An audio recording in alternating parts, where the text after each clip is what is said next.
గోరింటాకు బాగా పండాలంటే ఏం చేయాలి? చాలామందికి గోరింటాకు అనేది దొరుకుతుంది, కొంతమందికి దొరకదు. అలా అవైలబుల్గా లేనప్పుడు మనం గోరింటాకు చుట్టాల దగ్గర నుంచో లేదంటే మార్కెట్ నుంచో తెచ్చుకుంటాం. ఆ తెచ్చుకున్న రోజునే మనం ఫ్రిడ్జ్లో పెట్టుకోవాలి.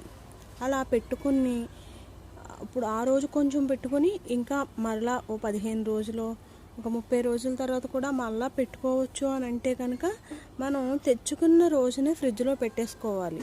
అలా పెట్టుకొని ఇంకొకసారి కూడా పెట్టుకోవచ్చు.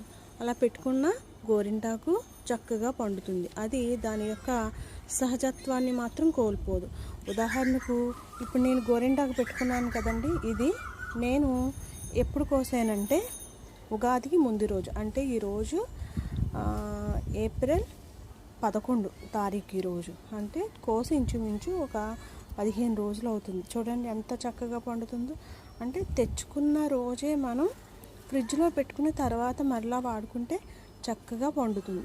కాబట్టి ఎవరికైనా గోరింటాకు అవైలబుల్గా లేనప్పుడు ఇంకొకసారి మరలా పెట్టుకోవాలని కోరుకున్న వాళ్ళు ఇలా ఫ్రిడ్జ్లో పెట్టుకుని ఉంచుకుంటే నెల రోజుల వరకు అది చక్కగా పండుతుంది.